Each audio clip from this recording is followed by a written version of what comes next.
Good morning, student. Today we will do the explanation of poem The Shed. Do you know what a shed is? A cow shed, a tool shed, a wood shed.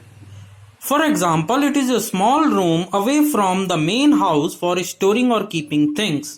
Animal, tools, vehicle etc. आप सभी लोग जानते हैं कि जो shade होता है आपके घरों में, काऊ शेड, काऊ का भी शेड होता है, उसको भी शेड कहते हैं। सामान रखने का, टूल्स रखने का भी शेड बनाते हैं लोग अपने घर से थोड़ी दूरी पर, या फिर लकड़ी के लिए भी, लकड़ी रखने के लिए भी शेड बनाते हैं। तो आप इसको समझ सकते हैं कि शेड का मीनिंग क्या है। छन्नी कहो या फिर कोई स्टोर रूम कहो, तो ये जो है मेन हाउस से थोड़ी दूरी पर होता है।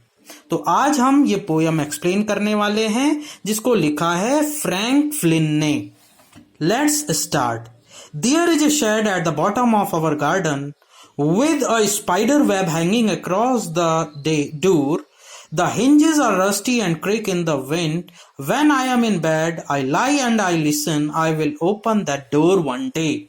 कवि जो है, कवि के बगीचे के निचले हिस्से में एक शेड बना हुआ था और कवि इसको देखना चाहता था, इसको खोलकर देखना चाहता था।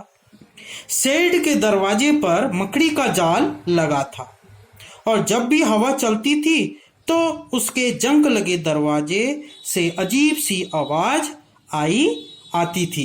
तो ये जो है कवि जो है कहता है कि वो एक दिन इस शेड को जरूर खोलेगा क्योंकि वहां से साउंड भी आ रही थी।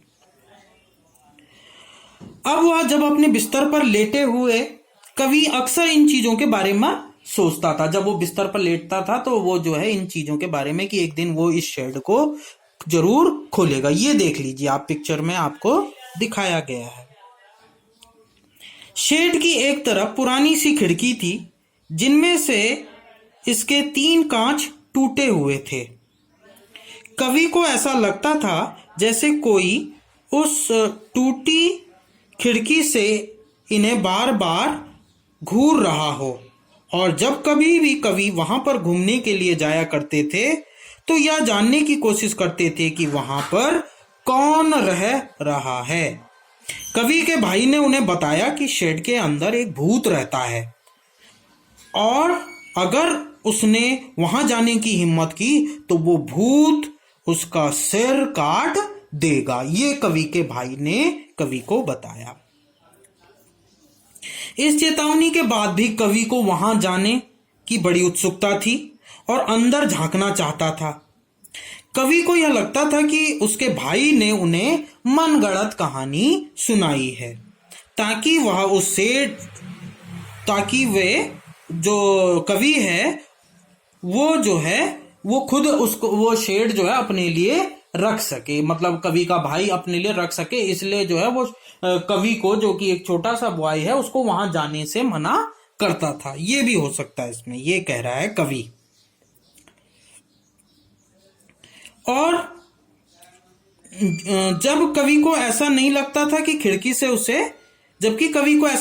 कि कोई उसको झांक रहा है, लेकिन वो मनगढ़ंत कहानी बनाई जिसके कारण कि लोग उधर झांकने में बच्चे डरते थे। अब कवि को ऐसा नहीं लगता था कि खिड़की से उसे कोई देख रहा है या कोई अजीब आवाज सुन रहा है।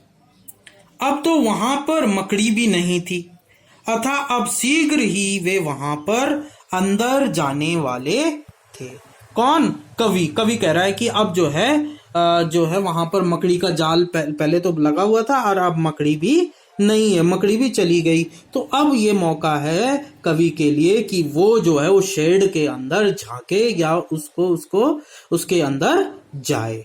ये था इसका हिंदी एक्सप्लेनेशन। आई होप आपको पसंद आया होगा।